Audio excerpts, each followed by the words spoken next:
وما هذه الحياة الدنيا إلا له. یہ بے شک عذاب کے فرشتے ہیں، مگر سوال یہ ہے میں یہاں کیسے پہنچ گیا؟ عرش کے سائے میں ہم ہوا کے تیز جھونکوں کی مانند آگے بڑھ رہے تھے۔ اس چلنے میں کوئی مشقت نہ تھی بلکہ لطف آ رہا تھا۔ نہ جانے ہم نے کتنا فاصلہ طے کیا تھا کہ صالح کہنے لگا، عرش الہی کے سائے میں مامون علاقہ شروع ہونے والا ہے۔ وہ دیکھو آگے فرشتوں کا ایک ہجوم نظر آ رہا ہے، ان کے پیچھے ایک بلند دروازہ ہے، یہی اندر داخلے کا دروازہ ہے۔ میں نے صالح کے کہنے پر سامنے غور سے دیکھا تو واقعی فرشتے اور ان کے پیچھے ایک دروازہ نظر آیا، مگر یہ عجیب دروازہ تھا جو کسی دیوار کے بغیر قائم تھا۔ یہ شاید دیوار غیر مری تھی کیونکہ دروازے کے ساتھ پیچھے کی سمت کچھ نظر ہی نہیں آ رہا تھا، گویا ایک نظر نہ آنے والا پردہ تھا جس نے دروازے کے پیچھے ہر منظر کو ڈھانپ رکھا تھا۔ تاہم اس کی بات سنتے ہی میرے قدم تیز ہو گئے اور فاصلہ تیزی سے گھٹنے لگا۔ دروازہ ابھی دور ہی تھا مگر فرشتے واضح طور پر نظر آنے لگے۔ یہ انتہائی سخت گیر اور بلند قامت فرشتے تھے جن کے ہاتھ میں آگ کے کوڑے دیکھ کر میں گھبرا گیا۔ میں نے صالح کا ہاتھ مضبوطی سے پکڑ کر اسے روکتے ہوئے کہا، تم غالباً غلط سمت جا رہے ہو، یہ تو عذاب کے فرشتے لگتے ہیں، چلتے رہو۔ اس نے رکے بغیر جواب دیا۔ ناچار مجھے بھی اس کے پیچھے جانا پڑا، تاہم میں نے اتنا اہتمام کر لیا کہ اس سے 2 قدم پیچھے رہ کر چلنے لگا تاکہ اگر پلٹ کر بھاگنے کی نوبت آئے تو میں اس سے آگے ہی ہوں۔ صالح کو میرے احساسات کا اندازہ ہو چکا تھا، اس نے وضاحت کرنی ضروری سمجھی، یہ بے شک عذاب ہی کے فرشتے ہیں۔ میں نے اس کی بات درمیان سے اچک کر کہا، اور یہاں اس لیے کھڑے ہیں کہ آگے جانے سے قبل میری پٹائی کر کے میرے گناہ جاڑیں۔ وہ میری بات سن کر بے اختیار ہنسنے لگا اور بولا، دیکھو اگر پٹائی ہونی ہی ہے تو تمہارا بھاگنا مفید ثابت نہیں ہوگا، کوئی شخص ان فرشتوں کی رفتار اور طاقت کا مقابلہ نہیں کر سکتا۔ ویسے تمہاری اطلاع کے لیے عرض ہے کہ یہ تمہارے لیے یہاں نہیں کھڑے ہیں بلکہ یہ اس لیے کھڑے ہیں کہ خدا کا کوئی مجرم اگر اس سمت آنے کی کوشش کرے تو اسے اتنا ماریں کہ وہ دوبارہ اس طرف آنے کی ہمت نہ کرے۔ ہمارے قریب پہنچنے سے قبل ہی انہوں نے 2 حصوں میں بٹ کر ہمارے لیے ایک راستہ بنا دیا۔ ازراہ عنایت انہوں نے یہ اہتمام بھی کر دیا کہ کوڑوں کو اپنے پیچھے کر لیا۔ میرا خیال تھا کہ وہ ہمیں دیکھ کر مسکرائیں گے اور اظہار مسرت کریں گے، مگر کوشش کے باوجود میں ان کے چہروں پر کوئی مسرت تلاش نہ کر سکا۔ صالح کہنے لگا، ان کی موجودگی کا ایک مقصد تمہیں اللہ کی اس نعمت کا احساس دلانا ہے کہ کس قسم کے فرشتوں سے تمہیں بچا لیا گیا۔ بے اختیار میری زبان سے کلمہ و شکر و حمد ادا ہو گیا۔ ان کے بیچ سے گزر کر ہم دروازے کے قریب پہنچے تو وہ خود بخود کھل گیا۔ اس کے کھلتے ہی میری نظروں کے سامنے ایک فضا مقام آ گیا۔ یہاں سے وہ علاقہ شروع ہو رہا تھا جہاں عرش الہی کی رحمتیں سایہ فگن تھیں۔ روح تک ادھر جانے والی ٹھنڈی ہوائیں اور محصور کن خوشبو مجھے چھونے لگی تھی۔ ہم دروازے سے اندر داخل ہوئے تو دیکھا کہ دور تک فرشتے قطار در قطار کھڑے ہیں۔ ان کے چہرے بے حد دلکش تھے، اس سے کہیں زیادہ خوبصورت مسکراہٹ ان کے چہروں پر موجود تھی۔ یہ ہاتھ باندھے مؤدب انداز میں کھڑے تھے۔ ہم جیسے ہی ان کے بیچ سے گزرے دعا و سلام اور خوش آمدید کے الفاظ سے ہمارا خیر مقدم شروع ہو گیا۔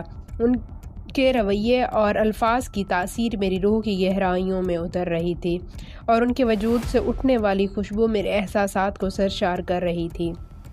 یہاں داخل ہوتے ہی مجھے یہ احساس ہوا کہ میرے اندر کوئی غیر معمولی تبدیلی آئی ہے، لیکن اس وقت میری ساری توجہ فرشتوں اور یہاں کے دلکش ماحول کی طرف تھی، اس لیے میں زیادہ توجہ نہیں دے سکا کہ میرے ساتھ کیا ہوا ہے۔ میں اس کیفیت کو بس یہاں کے ماحول کا ایک اثر سمجھ رہا تھا۔ چلتے چلتے مجھے خیال آیا تو میں صالح کے کان میں سرگوشی کی، یار یہ تو ٹھیک ہے کہ یہ لوگ مجھے کوئی نجات یافتہ شخص مان کر میرا استقبال کر رہے ہیں، لیکن یہاں میری ذاتی کوئی وقفیت تو نہیں ہے، کیا تمہارا یہاں کوئی واقف ہے؟ میری بات سن کر صالح ہنسنے لگا اور بولا، عبداللہ آج ہر شخص اپنی پیشانی سے پہچانا جائے گا کہ وہ کون ہے۔ تمہیں علم نہیں مگر تمہارا پورا تعارف تمہاری پیشانی پر درج ہے۔ تم دیکھتے جاؤ آگے کیا ہوتا ہے۔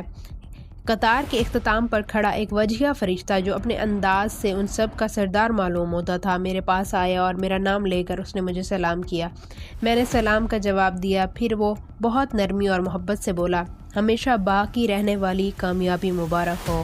میں نے جواب میں شکریہ ادا کیا ہی تھا کہ وہ دوبارہ بولا، کیا آپ آئینہ دیکھنا پسند کریں گے؟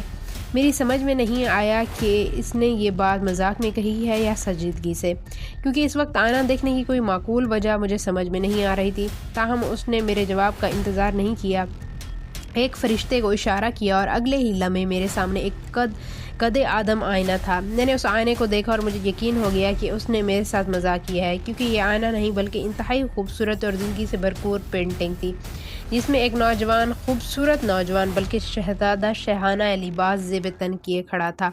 یہ تصویر کسی بھی اعتبار سے تصویر نہیں لگ رہی تھی، بلکہ یوں محسوس ہو رہا تھا کہ جیسے آئینے کے سامنے کوئی انسان زندہ کھڑا ہوا ہے۔ میں نے اس فرشتے کی طرف دیکھا اور مسکرا کر کہا، آپ اچھا مذاق کرتے ہیں، مگر پینٹنگ اس سے زیادہ اچھی کرتے ہیں۔ مصور تو آپ ہی معلوم ہوتے ہیں، لیکن اس میں ماڈل کون ہے؟ فرشتے نے انتہائی سنجیدگی سے میری جواب کا جواب دیا، پینٹر تو المصور یعنی مالک ذوالجلال ہے، البتہ ماڈل آپ ہیں۔ اس کے بعد اس نے صالح کو اشارہ کیا، وہ میرے قریب آیا اور میرا سر گھما کر دوبارہ پینٹنگ کی طرف کر دیا۔ اس دفعہ پینٹنگ میں اس نوجوان کے ساتھ صالح بھی نظر آ رہا تھا۔ میں حیرت سے کبھی صالح کو دیکھتا، کبھی اس آئینے میں کھڑے دوسرے شخص کو، جس کے بارے میں ان دونوں کی متفقہ رائے یہ تھی کہ یہ میں ہی تھا، مگر یہ میں تو نہیں۔ میں نے بلند آواز سے کہا۔ جواب میں صالح نے یہ مصرع پڑھ دیا، اے جانے جہاں یہ کوئی تم سا ہے کہ تم ہو، لیکن یہ کیسے ممکن ہے؟ میں تو ایک بوڑھا شخص تھا، جوانی میں بھی کم از کم ایسا نہیں تھا۔ اس دفعہ میری بات کا جواب سنتے فرشتے نے جواب دیا، آپ ناممکنات کی دنیا سے ممکنات کی دنیا میں آ گئے ہیں، آپ انسانوں کی دنیا سے خدا کی دنیا میں آ گئے ہیں۔ آج ہر شخص ویسا نہیں دکھائی دے گا جیسے وہ دنیا میں دوسرے انسانوں کو نظر آتا تھا، بلکہ آج ہر شخص ویسا نظر آئے گا جیسا وہ اپنے مالک کو نظر آتا تھا، اور مالک کی نظروں میں انسان کی صورت گری اس کے گوشت پوست پر نہیں بلکہ اس کی ایمان و اخلاق اور اعمال کی بنیاد پر ہوتی ہے۔ آپ اسے دنیا میں جیسے لگتے تھے ویسا ہی آج اس نے آپ کو بنا دیا۔ ویسے یہ عارضی انتظام ہے، آپ کی فیصلہ کن شخصیت اس وقت سامنے آئے گی جب جنت میں آپ کے درجات کا حتمی فیصلہ ہوگا۔ سر دست تو آپ آگے جائیں، بہت سے دوسرے لوگ آپ کا انتظار کر رہے ہیں۔ ہم آگے کی سمت بڑھ رہے تھے، مجھے اندازہ ہو چکا تھا، اندر داخل ہی ہوتے ہی مجھے جس تبدیلی کا احساس ہوا تھا وہ کیا تھی۔ میری چال میں بہت اعتماد تھا، شاید یہ آنے کا اثر تھا کہ اب مجھے یقین آنے لگا تھا کہ رب کعبہ نے مجھے سرفراز کر کے میرے بخت کو ہمیشہ کے لیے جگا دیا ہے۔ میری زندگی کے شب و روز اور اس میں پیش آنے والے مسائل اب میرے لیے خواب و خیال ہو چکے ہیں۔ پچھلی دنیا کی محرومیاں، صبر اور محنتیں کبھی اس طرح بھی رنگ لائیں گی، مجھے اس کا قطعاً اندازہ نہیں تھا۔ قرآن کریم اور احادیث میں اگلی دنیا کا بہت کچھ تعارف پڑا تھا، مگر آنکھ سے جو کچھ دیکھ سکتی، کان سے سنتے اور حواس محسوس کر سکتے، وہ الفاظ سے شعور تک بہت کم منتقل ہوتا ہے۔ آج جب یہ سب حقائق کے سامنے ہے تو یقین نہیں آتا کہ مجھے یہ اندازہ تو زندگی میں ہی ہو چکا تھا کہ آخرت کی بازی میں جیت جاؤں گا، مگر اس جیت کا مطلب اتنا شاندار ہوگا اس کا مجھے بالکل بھی اندازہ نہیں تھا۔ تمہیں اب بھی پورا اندازہ نہیں ہوا؟ صالح پتہ نہیں کس طرح میرے خیالات پڑھ رہا تھا، اس کے جملے نے مجھے جھکا دیا۔ اس نے اپنی بات جاری رکھی، اصل زندگی تو ابھی شروع ہی نہیں ہوئی، ابھی تو تم حشر کے عارضی مرحلے میں ہو، اصل زندگی تو در حقیقت جنت میں شروع ہوگی، اس وقت کا بدلہ دیکھ لینا، اس وقت خدا کو داد دینا۔ سر دست تو آگے دیکھو ہم کہاں کھڑے ہیں۔ اس کی بات سے مجھے احساس ہوا میں اپنے ماحول سے بالکل لاتعلق ہو کر چل رہا تھا۔ میں نے نظر اٹھا کر دیکھا، ہم ایک وسیع و عریض، ایک سرد و شاداب میدان میں تھے۔ آسمان پر سورج چمک رہا تھا، اس میں روشنی تھی پر دھوپ نہ تھی۔ آسمان پر کہیں بادل نہ تھے، مگر زمین پر ہر جگہ سایہ تھا۔ زمین سبز تھی، شاید اسی کے اثر سے آسمان نیلگوں کے بجائے سبزی مائل ہو رہا تھا۔ میدان کے وسط میں ایک فلک بوس پہاڑ تھا، محاورتاً نہیں حقیقتاً فلک بوس، کیونکہ اس کی چوٹی جہاں سے ہم کھڑے دیکھ رہے تھے آسمان میں پیوست لگ رہی تھی۔ فضا میں ہر طرف بھینی بھینی خوشبو مہک رہی تھی۔ یہ خوشبو ہر اعتبار سے بالکل نئی مگر انتہائی محسور کن تھی۔ ہماری سماعت ہمیں ان نغموں کا احساس دلا رہی تھی جو کانوں میں رس گھولنے والی موسیقی کے ساتھ 400 بکھرے ہوئے تھے۔ مجھے یہ لگ رہا تھا کہ یہ خوشبو اور یہ موسیقی میرے ناک اور کان کے راستوں سے نہیں بلکہ براہ راست میرے اعصاب تک پہنچ رہی ہے۔ اس کی تاثیر میں مہک و انگ اور سکون و سرور کے عناصر اس خوبصورت تناسب سے یکجا تھے کہ مجھے اپنا وجود ہوا میں تحلیل ہوتا محسوس ہو رہا تھا۔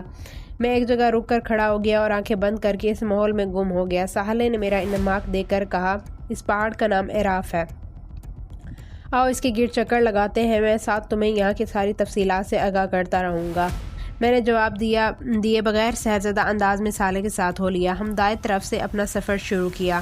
ہم کچھ دور ہی چلے تھے کہ پہاڑ کے ایک حصے پر امت آدم لکھا ہوا نظر آیا۔ میں نے صالح سے پوچھا کیا یہاں آدم علیہ السلام ہے؟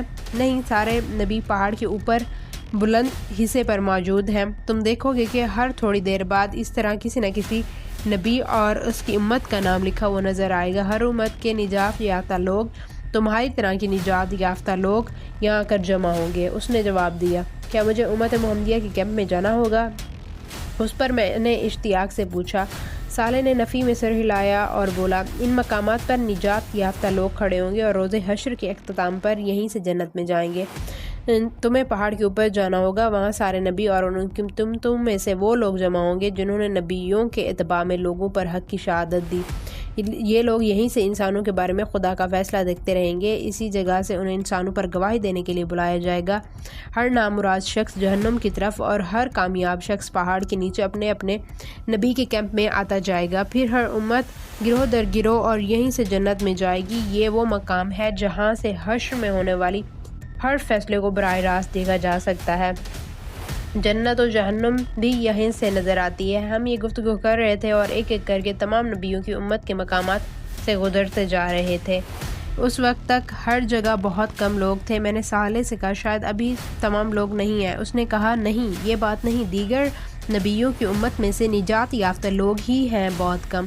زیادہ تر لوگ بنی اسرائیل میں سے ہیں اور سب سے زیادہ امت محمدیہ میں سے۔ یہ دونوں کیمپ ابھی تک نہیں آئے، لیکن اس وقت تک وہاں بھی زیادہ لوگ نہیں ہیں، لیکن تھوڑی دیر میں ہو جائیں گے۔ آؤ اوپر چلتے ہیں، اس پہاڑ کا چکر بہت طویل ہو جائے گا۔ مجھے بلند مقامات پر چڑھنے کا ہمیشہ سے شوق رہا ہے، لیکن شاید یہ میری زندگی کی سب سے عجیب بلندی تھی۔ یہ بظاہر بہت بلند اور آسمان تک اونچی تھی، مگر یہاں سے ہم زمین کو اس طرح دیکھ رہے تھے جیسے چند منزل ہی اوپر کھڑے ہوں۔ نیچے سے جو جگہ ایک چوٹی لگتی تھی وہ ایک ہموار سطح مرتفع تھی، تاہم اس ہموار زمین پر تھوڑے تھوڑے فاصلے پر بلند و بالا قلعہ نما تعمیرات بنی ہوئی تھیں، تاہم ان کے ارد گرد کوئی دیوار نہ تھی اور ان میں دروازے ہی موجود تھے، اس لیے باہر سے بھی اندر کا نظارہ کیا جا سکتا تھا۔ یہاں سے ہر طرف شاہانہ انداز کے خدم و حشم تھے۔ عالی شان تخت پر تاج پہنے ہوئے انتہائی باوقار ہستیاں بیٹھی ہوئی تھیں، ان کے ارد گرد اسی شان کے لوگ شاہانہ نشستوں پر برجمان تھے۔ میں نے صالح سے ان بلند تعمیرات کے متعلق پوچھا تو اس نے کہا یہ مختلف انبیاء کی عارضی قیام گاہیں ہیں، انہی کی بنا پر اس پہاڑ کو اعراف کہا جاتا ہے۔ تم تو جانتے ہو کہ اعراف کا مطلب بلندیوں کا مجموعہ ہے۔ میں نے اس بات میں سر ہلایا اور گفتگو کا سلسلہ جاری رکھتے ہوا بولا تخت پر بیٹھے ہوئے حضرات انبیاء کرام ہیں اور ان کے ارد گرد بیٹھے لوگ ان کی امت کے شہداء اور صادقین ہیں۔ صادقین وہ لوگ ہیں جنہوں نے نبیوں کی زندگی میں ان کا ساتھ دیا، اور شہداء وہ لوگ ہیں جنہوں نے انبیاء کے بعد ان کی دعوت کو آگے پہنچایا۔ یہ سب وہ لوگ ہیں جو دنیا میں خدا کے لیے جیے اور اسی کے لیے مرے۔ اسی کے صلے میں یہ لوگ آج اسی عزت و سرفرازی سے ہنکنار ہوئے ہیں جس کا مشاہدہ تم اس وقت کر رہے ہو۔ کیا یہ ممکن ہے کہ انبیاء علیہ السلام سے میری ملاقات ہو سکے؟ میں نے پوچھا۔ سب سے ملاقات کا وقت تو نہیں، لیکن کچھ سے ضرور مل سکتے ہو، اس نے جواب دیا۔ پھر ایک ایک کر کے خدا کے جلیل و قادر پیغمبروں سے میری ملاقات کرانی شروع کی۔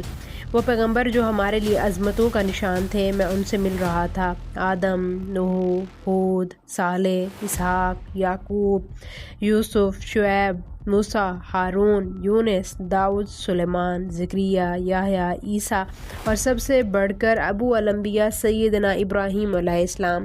سب نے گلے لگا کر اور میری پیشانی پر بوسہ دے کر میرا استقبال کیا اور مجھے مبارکباد دی۔ ان جلیل و قادر ہستیوں سے کچھ گفتگو کے بعد ہم آگے روانہ ہو گئے، مگر دوران گفتگو یہ احساس ہوا کہ یہ لوگ ایک نوعیت کے تفکر میں مبتلا ہیں۔ راستے میں صالح سے میں نے اس کی وجہ پوچھی تو بولا تمہیں نہیں معلوم اس وقت حشر کے میدان میں کیا قیامت برپا ہے؟ اس وقت ہر نبی پریشان ہے کہ انسانیت کا کیا ہوگا۔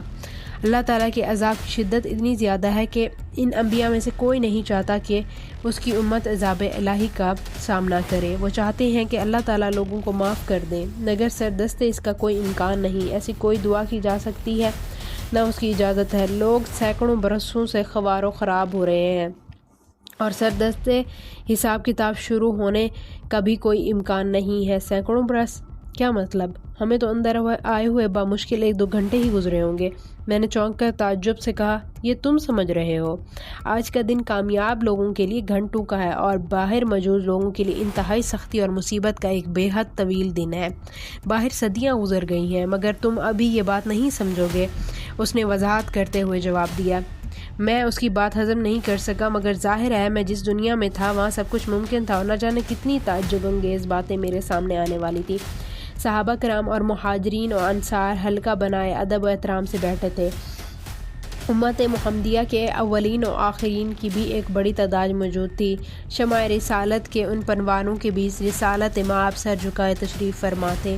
بظاہر ہر چیز بالکل ٹھیک محسوس ہوتی تھی، مگر میں محسوس کر سکا تھا یہاں بھی اسی نوعیت کا تفکر پھیلا ہوا ہے جسے میں پیچھے دیکھ کر آیا تھا۔ رسول صلی اللہ علیہ وآلہ وسلم اس وقت بارگاہ احدیت میں دعا کر رہے ہیں، ہمیں بیٹھ کر انتظار کرنا چاہیے۔ صالح پچھلی نشستوں کی طرف بڑھتے ہوئے بولا۔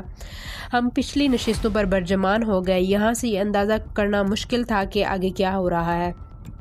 میں نے صالح سے دریافت کیا، یہ حساب کتاب کب شروع ہوگا؟ مجھے کیا معلوم، کسی کو بھی نہیں معلوم، اس نے جواب دیا۔ اس کی بات سن کر میں خاموش ہو گیا اور نشست کی پشت پر سر ٹکا کر آنکھیں بند کر کے بیٹھ گیا۔ نہ جانے کتنا ہی وقت گزرا تھا کہ صالح کی آواز آئی میرے کان میں، عبداللہ اٹھو، دیکھو تم سے کون ملنے آیا ہے۔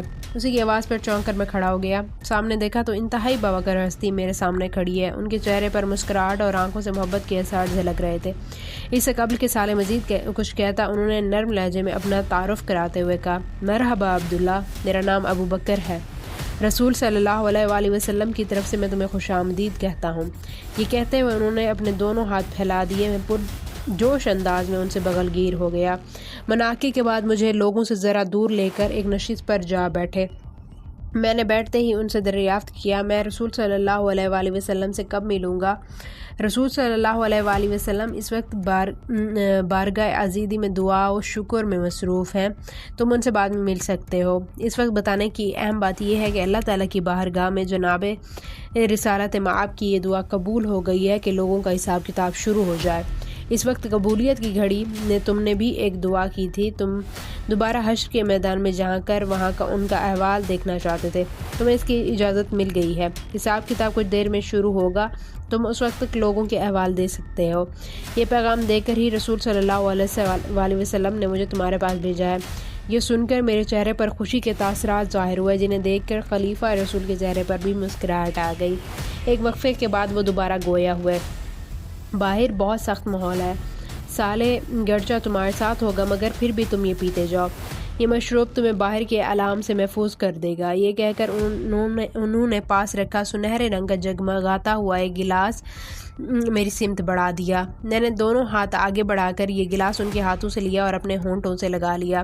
گلاس ہونٹوں سے لگاتے ہی ایک عجیب واقعہ ہوا۔ میں اگرچہ بالکل پیاسا نہیں تھا اور نہ کسی تکلیف اور بے چینی میں تھا، مگر جو تسکین مجھے ملی شاید صدیوں کے کسی پیاسے کو بھی پانی کا پہلا گھونٹ پینے پر نہ ملتی ہوگی۔